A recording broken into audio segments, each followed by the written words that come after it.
You're listening to the Hawke Media podcast, a podcast dedicated to helping entrepreneurs and executives crush the digital marketing game. Whether you're looking for techniques and strategies or tools and resources, you've come to the right place. Let's get into the show. You're listening to HawkeTalk. Today we're here with Kara Nortman. How are you? I am doing terrific. Thanks for having me on HawkeTalk.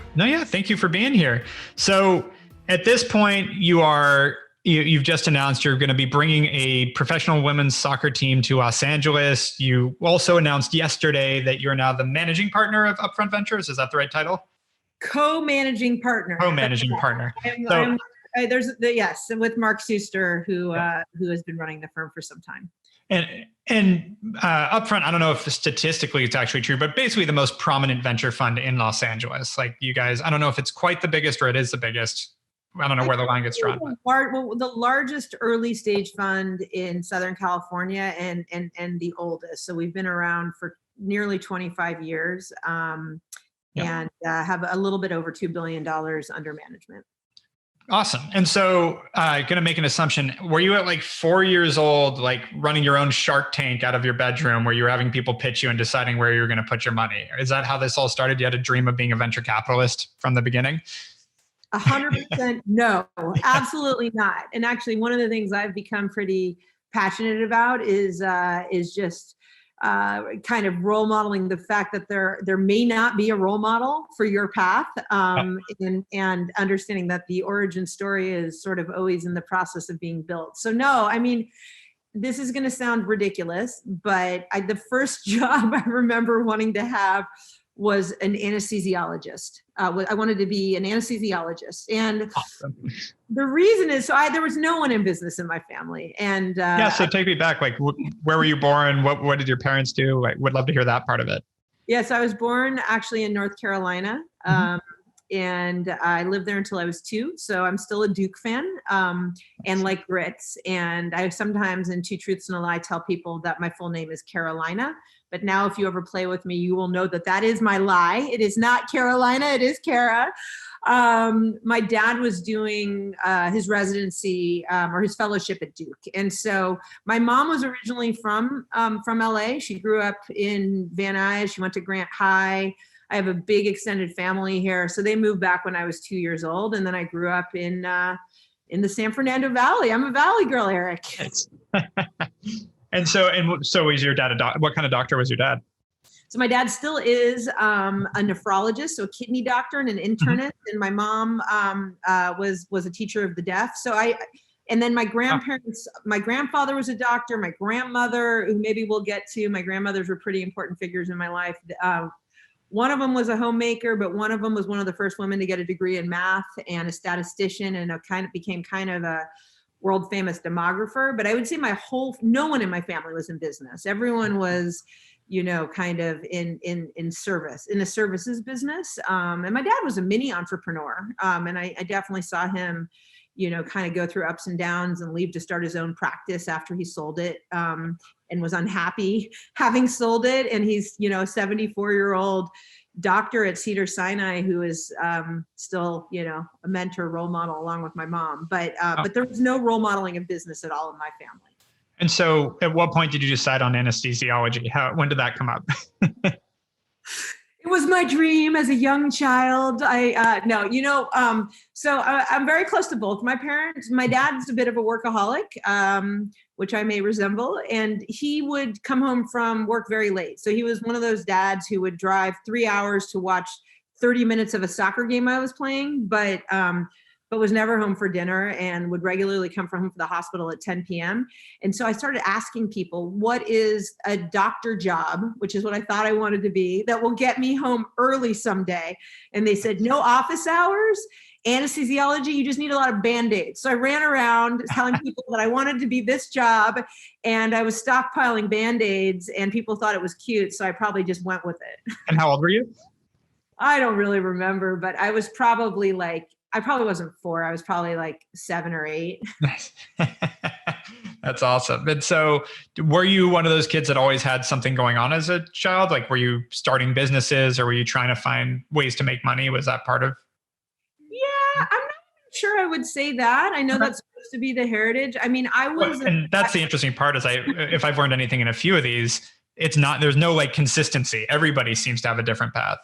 I mean, honestly, I'm also very close with my two siblings. My brother, Greg Nortman, is 2 years younger than me, and my sister, Kim Nortman, is 6 years younger. They probably had more entrepreneurial instincts. And actually my sister was in indentured servitude for some of them, unfortunately, to my brother, than I did. I mean, I remember my brother, starting businesses all the time. I mean, he started a safety pin bracelet business. At one point in time, he started carving sticks and selling them as fossils. I mean, so I think he made like $1,000 on safety pin bracelets, where the cost of goods was like $1, safety pins and little beads. And he would pay my sister 50 cents or something to make them and sell them for $30. So maybe I was meant to be the venture capitalist. You got to observe entrepreneurs your entire childhood. Yeah.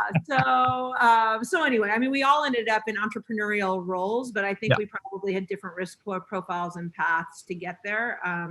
And candidly, I think I was probably too much of a first child, want to please everyone, achiever, do what was expected of me person. And it was only in my mid-30s that broke down, and I finally just became the true entrepreneurial version of myself. Hopefully I am today. So how did that play out in that sense? Like, what was, as you say, expected of you? Like, what did you do through high school? What did you go to undergrad for? That sort of things. Yeah, I worked really hard in high school. I in a lot of ways, probably harder than I did in college. So I went to a school here in LA that many people have probably heard of, called Harvard Westlake, and before that it was called Westlake. I do think, looking back in time, going to an all-girls school from 7th to 10th grade had a really big impact on me. And in fact, a lot of the women that I met in that time, and the men, but really, I realize now I look up to them as my original mentor. So there's, one woman, for example, Jessica Yellen, who was our student body president when I was in 7th or 8th grade. She went on to become the CNN correspondent to the White House. You kind of revere these people when you're growing up, and put them on a pedestal. Even though I'm about 6 inches taller than her, I definitely looked up to her. And so when we reconnected later in life, she was coming back to LA. She's now started a very prominent she basically quit CNN to start a modern form of factual news heavily for women on Instagram, and she has hundreds of thousands of followers, and we become, this is just an example, we become friends. But there's people like that that I looked up to from a young age. And I think LA also just has a very entrepreneurial community in general. My student body president, once we merged, was a guy named Spencer Raskoff, who went on to start Zillow, and one of my best guy friend was a guy named Jared Grews, who's now the number 2 at Snap. And I think you actually have that story amongst many of the public and private schools in LA. Not always in tech. I mean, I think that's changed and evolved in the last 5 or 10 years. But I think I was sort of just focused on working hard and getting good grades, and I was kind of like doing what I saw role modeled in my life. So I wanted to get into a terrific college. I wanted to go somewhere different than LA. And when I went to college, what I thought I would be at the time was a bioengineering patent lawyer. That was my dream. So I gotta know, how did that come up? It's a great industry, to be real, but curious. Well, this shows my risk aversion. I loved biology and science. I had come to the conclusion at that point that I wasn't sure I wanted to be a doctor. My dad's a wonderful guy, but has a little bit of a curmudgeon flair to it. And I think he had talked me out of it. And the only other profession I really knew was being a lawyer or a teacher or an economist or something. And so I was like, oh, well, maybe I'll be a lawyer that does biology. And so I went to college, and I'd done well in biology and physics. And where'd you go? I went to Princeton. I did my undergrad at Princeton. And then honestly, the short version of the story is I was terrible at chemistry, and specifically titrating. It spilled the acid all over my sweaters, and they were deteriorating. And I think actually I got there and I realized I have absolutely no idea what I want to do. I had no idea what I wanted to major in. And it was kind of a relief to just say, you know what? I have no clue, and maybe I'll figure it out by the time I graduated. But I was sort of liberated, I think, once I got there to figure things out and be open to new paths. When I think, yeah, that's such a relief feeling when you're very type A and need to have things very like ready to go and you have a whole plan. And then you're just kind of like the acceptance of, it's okay to spend a couple of years or a few years in college figuring it out and learning and not having a plan. Totally. I mean, honestly, when I talk to kids at some of these intense high schools now, yeah. I say to them, the most important thing you can do is learn how to fail and take risk as early as you possibly can, because everything you've been trained to this point is how to get positive affirmation from other people. Yep. And that is the shortest path to not figuring out what your kind of flow zone is. Yep. And I think because college was set up as this accomplishment unto itself, that once I got there, I kind of let loose. I mean, I literally, I don't know that I went to class very often freshman year. I signed Guilty up as well. for every club. I mean, I joke around. I think I signed up for both the conservative and the liberal debate society, the environmental club. I mean, like every club. I signed up for 3 sports. I played sports in high school, none of which I was good enough to play in college. So I signed up for all these random East Coast sports.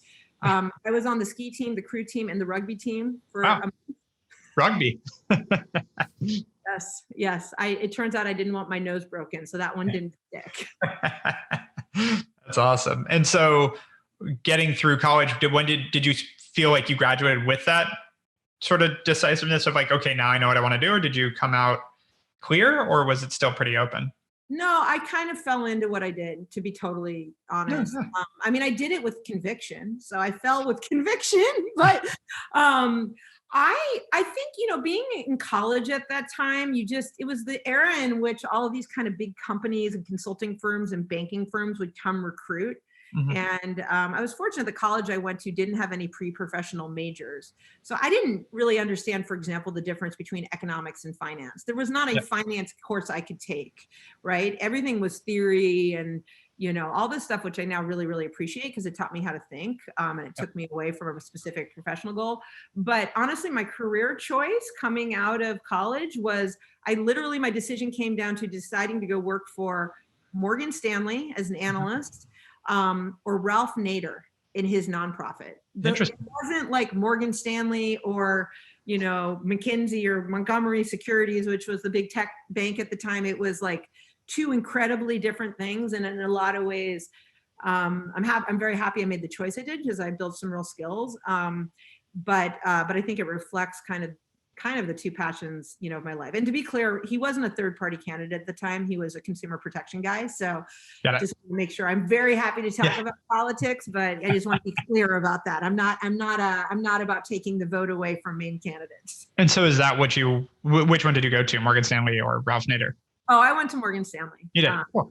And I landed in the most conservative, intense, had to wear a skirt suit every day, ripping 4 pairs of nylons every morning I got dressed. I mean, kind of group at Morgan Stanley, like the most, I don't know, what is it called? Blue shoed, white shoed, like the most finance of financy groups at Morgan Stanley. It was their merchant banking group and was like chained to a desk for 2 years where I learned a ton.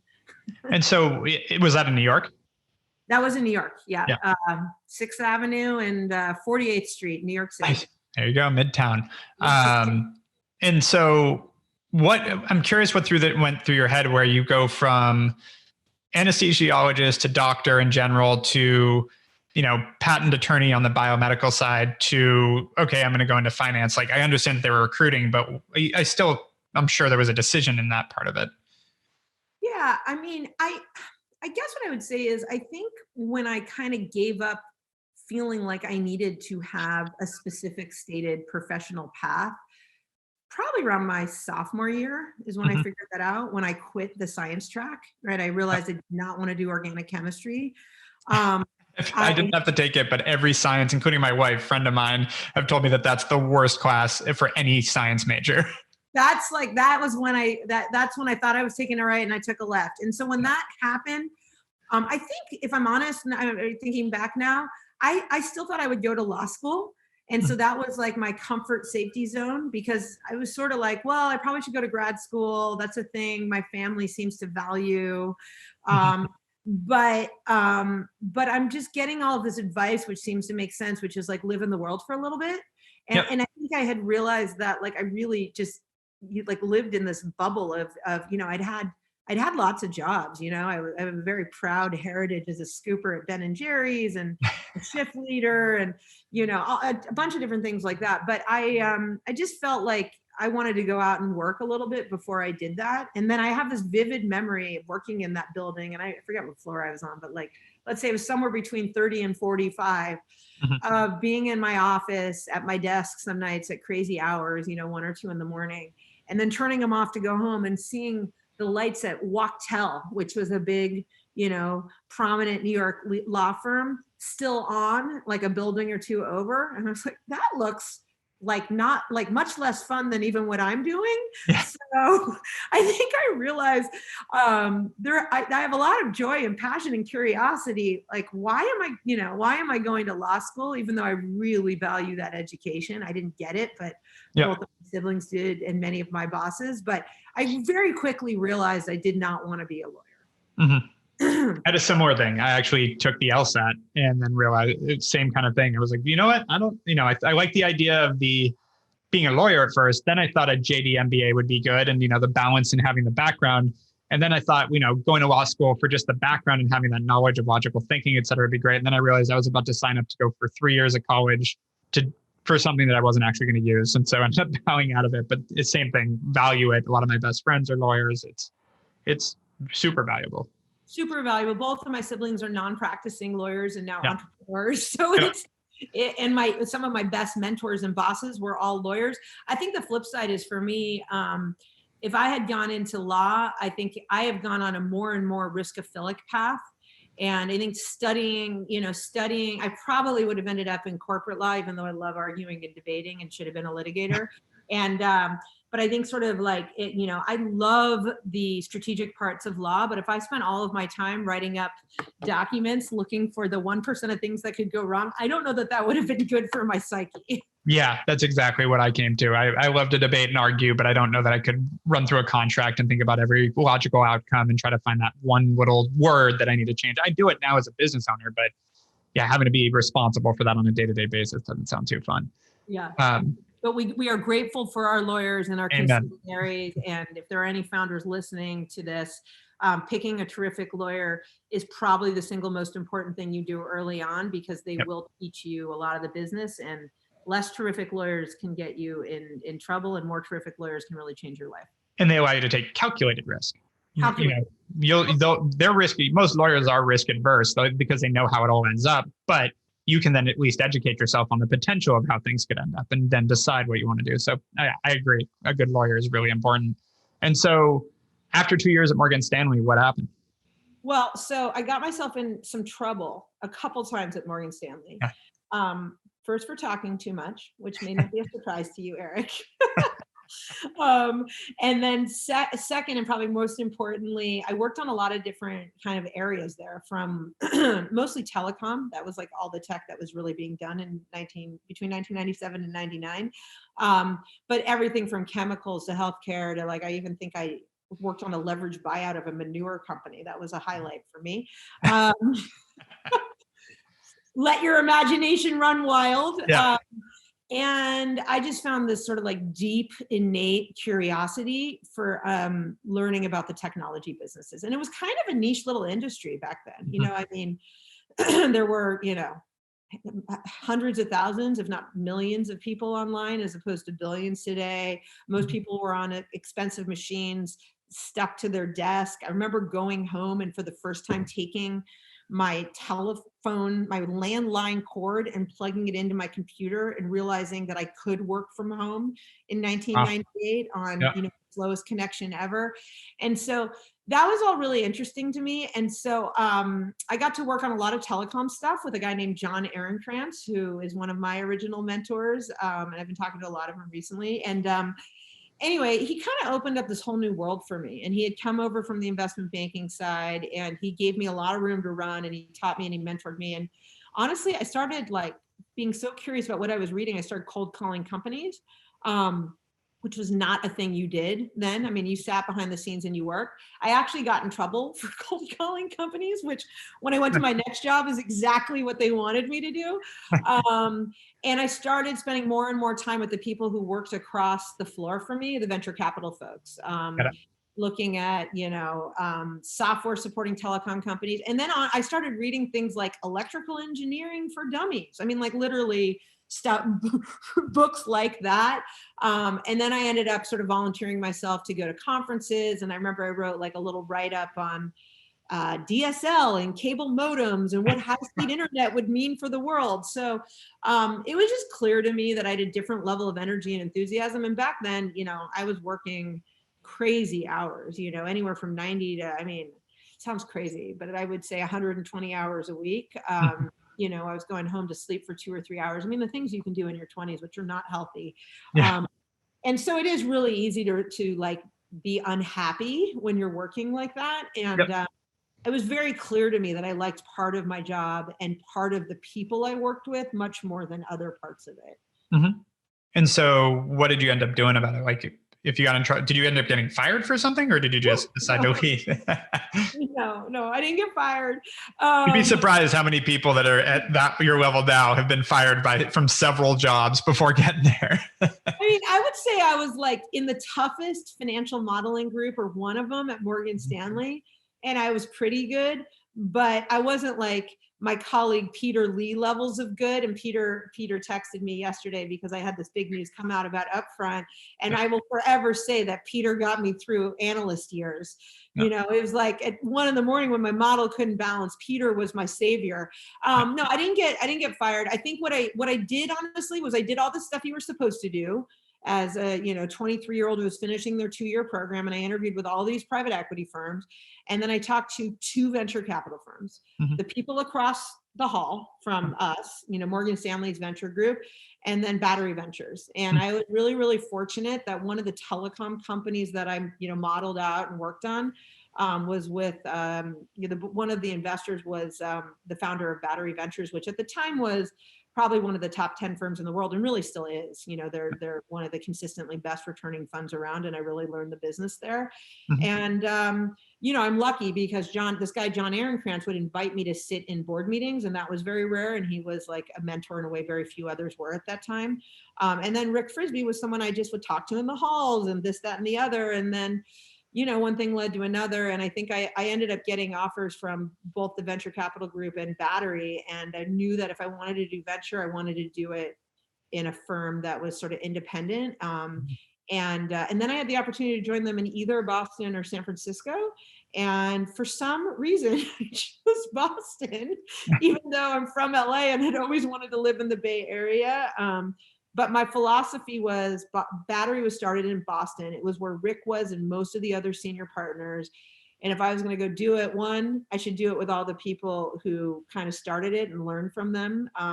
And two, have an adventure. And Boston seemed like I would get to the Bay Area eventually, but this was sort of like one of those forks where maybe I could go live and learn another ecosystem. And it turns out I did, and I never learned how to drive in Boston. And there's very scary moments there. Yeah, the one-way streets in Boston, for anyone that doesn't know, is it's impossible to find your way around. Like Google Maps helps now a little bit, but it's still like getting an Uber in Boston's a joke. No, I mean, not only that, I literally had a 360 spin out on the Pike. I got standing ovations from the community in the South End when I finally figured out how to parallel park in snow after an hour of trying. The big dig was going on, so the streets would change every day. Oh, yeah.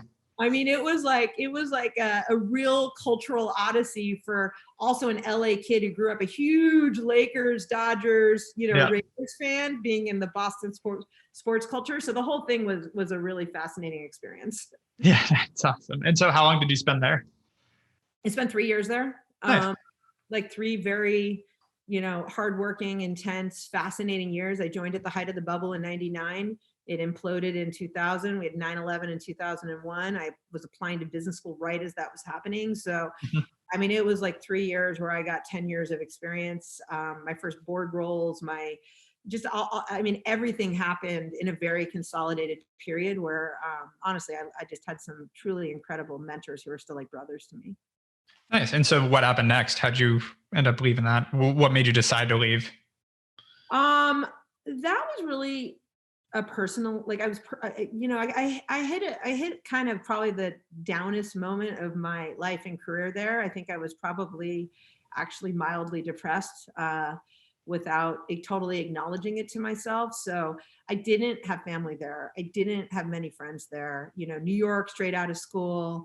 Even if you're working like crazy, you're working hard, you're playing hard. I mean, it was sort of the time of my life. I was living on mustard and seltzer water and like leftover Chinese. I mean, like really, we would make fun of people who had food in their refrigerator, which is so ridiculous to think back to now.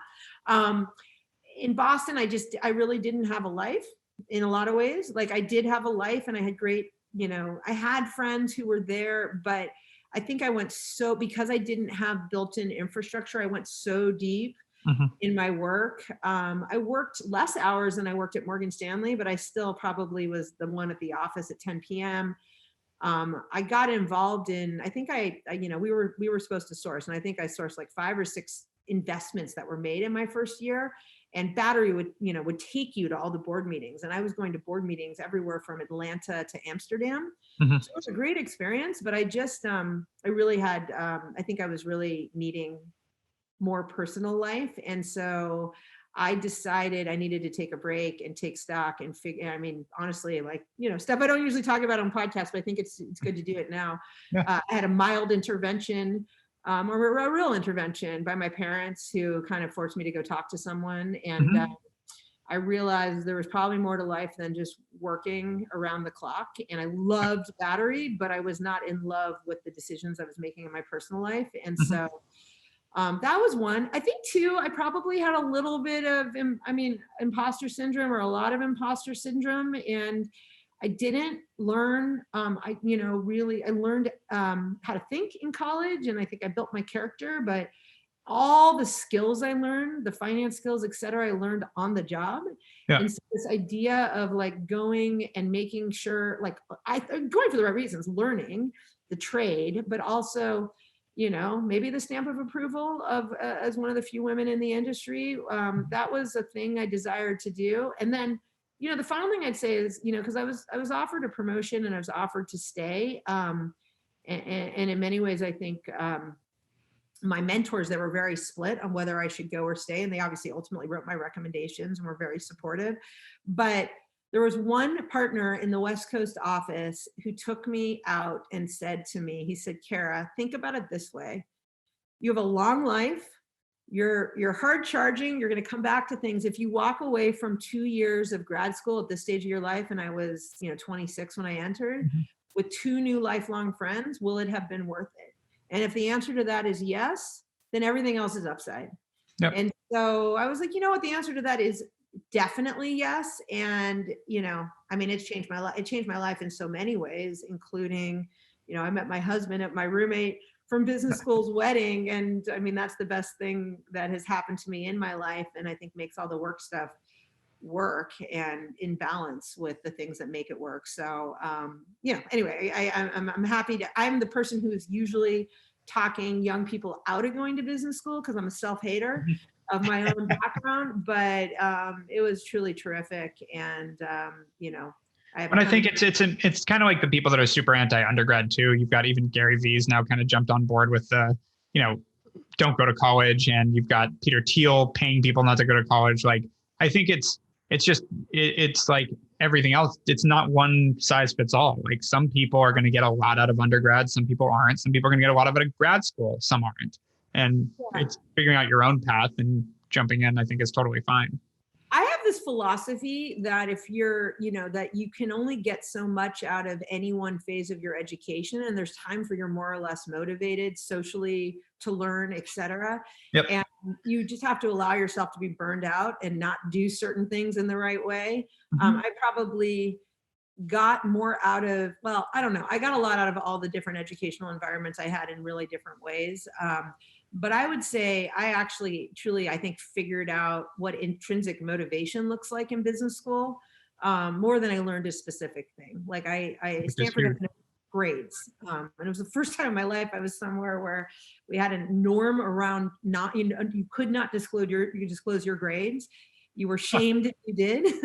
And it really changed the way I worked. And what you realize, and what I now explain to my kids, is that there are things I will kill myself to work on, and nobody needs to look at it. No one needs to measure it. It's just a thing, it's called intrinsic motivation. And then there are other things where I'm like, yeah, I don't know that I'm ever going to truly understand macroeconomics. And I know you're a Nobel laureate, but I'm kind of totally cool getting what is the equivalent of a not very good grade on this final exam. And I'm out.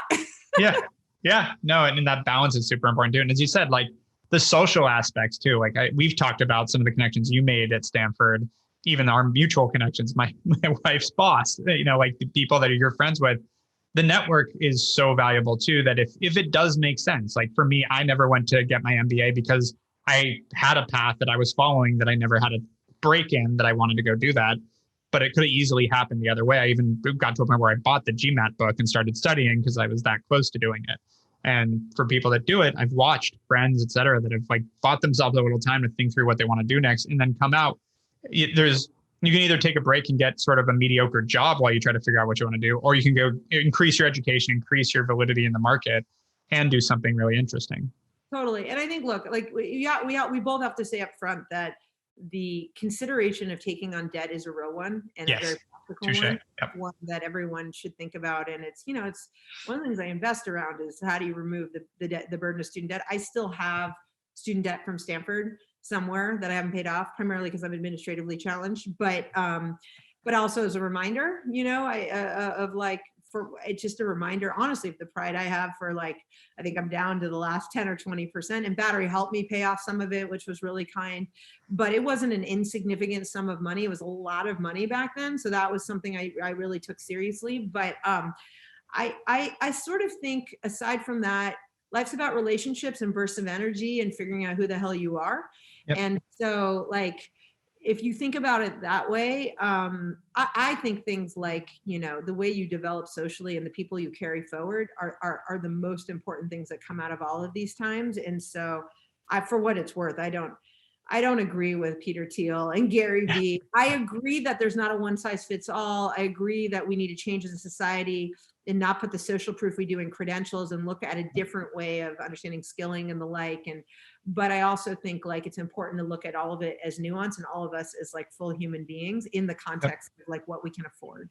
Totally agree. And I think that's an important note because there is definitely a disparity there where someone that can take on hundreds of thousands of dollars in debt with any level of confidence. And it's even hurting our medical field now because they aren't earning like they used to. So you get out of business school. Did you meet your husband in business school, or you met him after through someone? No, I met him the day before I restarted at Battery in the West Coast. And he was living in New York City at a wedding in Wyoming. It was very convenient, Erik. Nice. Great way to start. Yes. And so you went back to Battery after going to GSB. Yeah, I would say I spent my summer at Microsoft. I really wanted to work for a big tech company, and I really wanted to operate. And it turns out nobody actually wanted me to operate. It's like I said to some of my friends, I say sometimes, and I love all the institutions I was a part of. I'm a huge joiner, but entrepreneurship sometimes is a disease at Stanford. You have to figure out if you're catching it for the right or wrong reasons. Do you truly have an earned insight and want to build something, or do you just feel like you watch too many HBO episodes, right? It's an important one to answer. Yeah. But anyway, there were 2 tech internships back in 2003, which is nuts, Microsoft and Intuit. And I was really excited to go work at Microsoft. It was the longest and most grueling interview process I've ever had. We can do a whole podcast on how Microsoft optimized their interview process. And it was like the GMAT. It was real time. They'd figure out where you were strong or weak and whether you passed. And if you did, your schedule ended at 12. And if you kept passing, you would keep going. And at the end of the day, if you made it all the way, you'd make it to the head of the group they decided you were best suited for. So I wanted to go into product, and they wanted me to go into corp dev and told me I should be thrilled about that. So I listened to them. I went. Anyway, I spent my summer at Microsoft. I took a C++ class. It was the only business school student in it. Everybody was like, why are you here? And I said, well, I just want to know that I can do this coding stuff. And then I got there and I'm like, oh, it's the same logic as Excel. Yeah. And then I realized I didn't want to be at Microsoft at the time. And I wasn't quite sure what I wanted to do. And I still, knew I loved the job at Battery and I didn't really have the risk profile or the earned insight to go start something. And so I went back to Battery, and I was excited to go back to Battery. I think through that process, I realized I wasn't quite sure if I was an operator or an investor. And I still say I'm either well suited to both or ill suited to both, and I'm on a journey to figuring that out. Nice. And so how long did you go back to Battery for? So I went back, it turned out first 2 years, but really that was driven by, finding the love of my life, and a guy who finally convinced me that being a hard charger in the exact market and firm I thought I wanted to be in was not the most important thing. But Battery was really terrific. They let me move to New York. They supported me. I mean, I was a senior associate at the time, and they supported me moving to New York for a year to, so I became very interested in the New York market circa 2004. And I'd go back and forth that first year. And then that second year I fully moved with the true idea that if I would move back to the Bay Area with Jake, my now husband of, I don't know, 13 or 14 years, something like nice. that. And what I realized was a few things. One, actually, I realized I wanted to be back in LA, like just getting out of the flow and out of the Bay Area for a second. And also seeing that there were really vibrant tech communities that had a different feel to the Boston community I had lived in was sort of eye-opening for me. And there was just a lot of innovation going on in New York at the time in tech. Yep. It was really cool. And then I got the first and the only headhunter call I've ever taken, which was to go interview at IAC, which at the time was the parent company to 100 different consumer brands, and had just spun out Expedia and was the parent company to everything from Match to Ticketmaster to HSN to, fledgling brands like Vimeo and original brands like Evite and CitySearch. So I went to go interview with the vice chairman to run the M&A group, for which I had massive imposter syndrome, right? I was a senior associate at a venture capital firm. I was 29, I think, and maybe I was 30, but I was around that age. And I'm like, okay, I want to do this, because I had heard IAC had this reputation for taking people into corporate and like the DNA of corporate and kind of deal doing and strategy, et cetera. If you did that well for Barry Diller, who ran the company, yep, you get an opportunity to move into other roles. And so I was just really intrigued, because I'd always heard really good things about it from people in my surrounding life. So I went in an interview with the vice chairman, and, very quick story here. There was one class I took in business school that actually got me my job at IAC, and at a level that I probably didn't deserve to be hired into. And that was a class taught by a guy named Jeffrey Pfeffer called Paths to Power. And I highly recommend his books. But the basic idea is your path to power is very rarely exactly what is role modeled through the traditional channels. And you should be on the lookout for things you're intrinsically motivated to do that you can take on and own, that feel a bit like a pain to other people. There's a bunch of great examples, from Lyndon Johnson to, Tina, I'm blanking on her name, but to women, men, entrepreneurs, politicians. And so when I always wrote and journaled, and I started basically Battery wanted someone to start a blog in 2005, and no one wanted to do it. Everybody thought it was like important, but not that important. And so I started the blog, and I blogged, and long story, the short version of the story is the blog was sent to the vice chairman, and he was so surprised that someone had put all of their thoughts online at the time. And I was very detailed in my theses and what I was writing about, and I would write 2 or 3 times a week. And I went in and I had a 15-minute interview with the vice chairman, Barry Diller's chief deal doer of 20 years, a guy named Victor Kaufman, who is also a terrific mentor of mine now. And he asked me nothing hard. And then he said, okay, it was great to meet you. And I thought I had totally, messed up the interview. And I asked him, I said, hey, I'm really excited about this. I don't go interview for things very often. I really like my job. Why didn't you ask me anything hard? Did I do really terribly? And he said, oh, no, you did terrific. I read your whole blog thing someone sent me, and I was really just interviewing you to make sure you weren't a sociopath before I introduce you to other people. It's awesome. Sounds familiar. I'm a terrible interviewer. I know that I shake people up too, because I'm just like, here's the job. Everything's good. You cool? Okay, great. You're going to go talk to someone else now. Yeah. Yes. So you are a public CEO in the making then, because he made very quick decisions, and almost everyone who's worked for him has gone on to do really interesting things. Awesome. And so how long were you at IAC then? Did you end up taking over M&A for IAC? Yeah. So I came in, I actually thought I was coming in to run the group, and my boss also thought he was coming in to run the group, and it turns out he was right and I was wrong. A guy named Jason Rapp, who you may have bumped into here in LA. Yeah, why do I know Jason Rapp? Jason is a terrific investor, operator, CEO here in LA, who's worked with everyone from Jason Calacanis to all the venture funds. But Jason had, I think he had run digital at the New York Times or something like that. And anyway, Jason was recruited in to do the senior version of the job I was recruited in to do.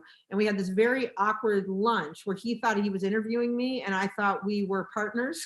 I remember it. It was outside in Bryant Park. And anyway, it turned out he was, in fact, my boss in the beginning. And it was I'd never really had a boss before, because I for sure did at Morgan Stanley, but at Battery, it was like very much jump ball.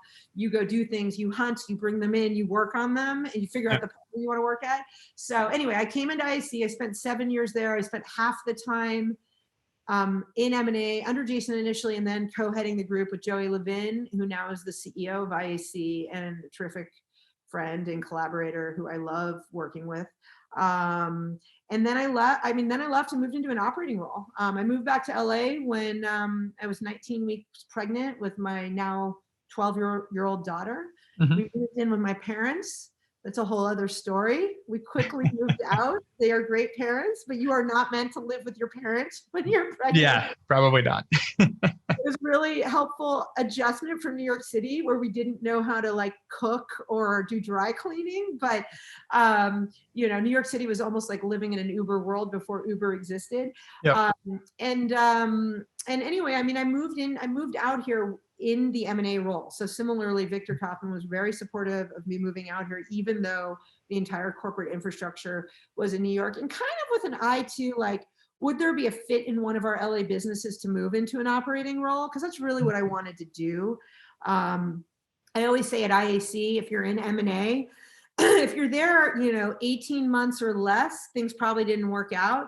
If you're there more than 3 years, you probably are never going to leave. So the sweet spot is in between. And so about 3 years in, I moved into an operating role, and I initially came in to operate City Search, the last acquisition I had done, and I was like a part of acquiring all sorts of crazy things then. it was really a masterclass in business from the greatest deal doers, and the most creative financial engineers I think I'll ever, I was privileged to work with, Barry Diller and Victor Kaufman and Joey and people like that. But I ended up, buying Hawaiian hotels, virtual gaming companies. We spun out HSN and Ticketmaster at the time. I had to call friends in real estate to ask them what a cap rate was. It was incredible. And anyway, I left and I moved into a role where I managed City Search, and then Urban Spoon, which was the last acquisition I had made, and another brand called Insider Pages. Some were shrinking, some were growing rapidly. it was every kind of business you can imagine running. And then the final thing I did was City Search was a tricky business to run at the time. Urban Spoon grew like 30x during that time. City Search was on a huge decline, and I think literally the day I joined, it was the day Yelp surpassed them on traffic. Yep. Anyway, and so there was some off balance. There were some R&D projects I was working on to try to save City Search. One of them is what turned into Tinder. So I recruited a guy named Sean Radin to help build a loyalty product for small business using social and location data to connect people and places.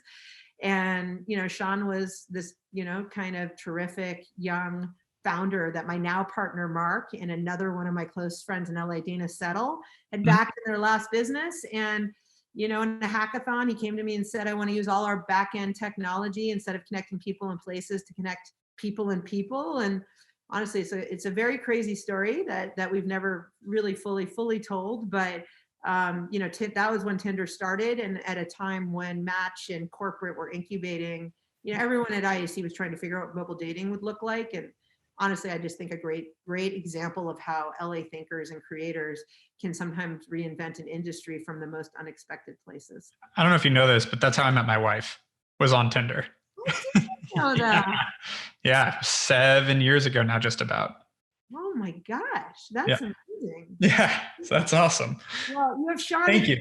Those of us who recruit in and act as like the seed investor, we do it enough times and we get lucky. But Sean really was on a mission to do something big and different in the hometown. And anyway, but that's awesome to hear. And I was pregnant with my third daughter when it was taking off. So I wish I knew you back then, Erik, because I was like over the shoulder of friends trying to use it, but never was an actual consumer of the product. It was great at the time. No idea. I haven't been on it in a long time, but it worked. And so at what point did you go from IAC to Upfront? Was that the transition? No, actually. And Sean would come in and he was like quasi trying to recruit me. And then quasi like, why are you wasting your life at a big company? Go do something. And so in a lot of ways, I think I became risk-aphilic after I had my third child. Honestly, after I had saved some money, money to feel like I could not make money for a while. So weirdly enough, I left and started a company when I was 6 months pregnant with my third daughter. Wow. And so I was an entrepreneur. I raised money from my partner, Mark. So Upfront was my lead investor. And when I sold that company. What was that company?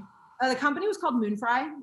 It was a company I actually started with Soleil Moonfry. And it was very different than anything I had done. Most of my career had been in enterprise software, cybersecurity, infrastructure when I was at Battery, and then consumer at IAC. And I was sort of fatigued on ad models, which I shouldn't say to you, Erik. No, I get it. I am unfatigued on them now, but I honestly wanted to do something relevant and meaningful to my personal life. And so I tried to build out an e-commerce brand around how you take digital play and make people buy and convert into physical play. So like, how do you take your phone and make it feel like, vegetables to the parents and ice cream to the kids? Yeah. And so Soleil had this incredible community and we came together and started it. We ended up selling it pretty quickly to a toy company that knew the physical model side, because it was we were pretty good at getting traffic and building early brand and working on Pinterest in a way that was pretty novel at the time. But, I was like self-teaching myself the supply chain side and the business model side. So when I sold that, I remember the phone call vividly. Mark called me and he said, it is time to come back to venture. And he was one of my first friends in LA. He had been a really different kind of board member than what I had experienced as a venture capitalist in a lot of ways, but the main way being, honestly, this is going to sound cheesy, but he was really, really kind and empathetic when I was struggling the most. And he would consistently know when to give me permission to fail and take pressure off. And I just had never seen that before. And I thought, in a lot of ways, it was the empathy, I think, of having walked the walk and been a founder a couple times himself. And he was actually an Upfront back founder. Salesforce, when Salesforce bought his second company, our partner Eve recruited him to join Upfront. So I don't know if I was fatigued or I was excited, but it was the easiest career decision I ever made in my life. It just felt right. It felt like the right time in LA. It felt like the right firm. It felt like I had done the things I wanted to do on the operating side. And that's when I joined Upfront about a little over 6 years ago. Nice. And so now, obviously, did you come in as a partner immediately? I came in immediately as a partner. Nice. And have progressed to now be managing the infrastructure of it as well as being a partner, which is awesome. And so 2 last questions for you. What's next? Obviously you had big news yesterday, so I don't know if you're really looking to like the next step yet versus digesting what you just had, but. Yeah, I mean, well, first of all, in addition to Upfront, I helped co-found the professional women's soccer team coming to LA, Angel City FC. Yep. So we have a terrific president running that, Julie Ehrman, and we co-founded it with Natalie Portman. And we just have a terrific community of actors and activists and, talented women and men in LA, and there'll be more news there soon. That's definitely an important kind of side project of mine, or an important project that I care a lot about. And then I have, I'm very involved in Time's Up, where I'm on the board in All Raise, which is the organization that promotes female founders and funders. And now that I've gotten all my advertising in, I would say, I don't know. I mean, Erik, you and I have the good fortune of really getting to know each other. Yeah. I think you get to a stage in your life and your career where you realize you want to have purpose and you want to strive kind of forever. I feel the weight and burden of this opportunity, along with the joy to be a part of running and building, one of the if not the biggest brand in LA tech venture. And so I think what's next is just continuing to learn the business. It's an apprenticeship job. Mark, is teaching me the job. And there's so many parts of the job that, are behind the scenes in terms of like building relationships with limited partners and bringing in your own capital, and in addition to strategy and administrative topics. But I think the big thing that's next is, how do we build a firm in a city that has, I think, the most to offer the world? I mean, I'm biased from a tech entrepreneurship and creativity perspective, in a way that like builds on the best practices from the Bay Area, but is uniquely LA.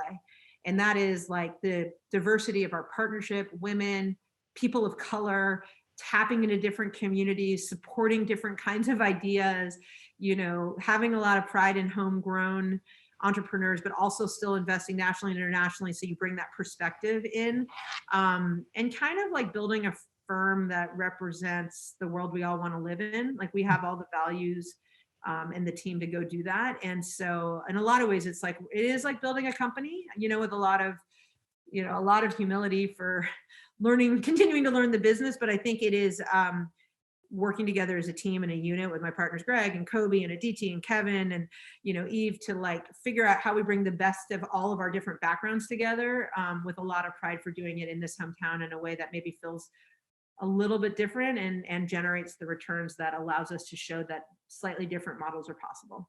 Yep. No, that's awesome. And so last question, you've been around successful actresses. You mentioned partnering with Natalie Portman. You work with professional athletes. You work with tons of successful entrepreneurs. What do you think it takes for someone to go achieve their dreams, to really go for it?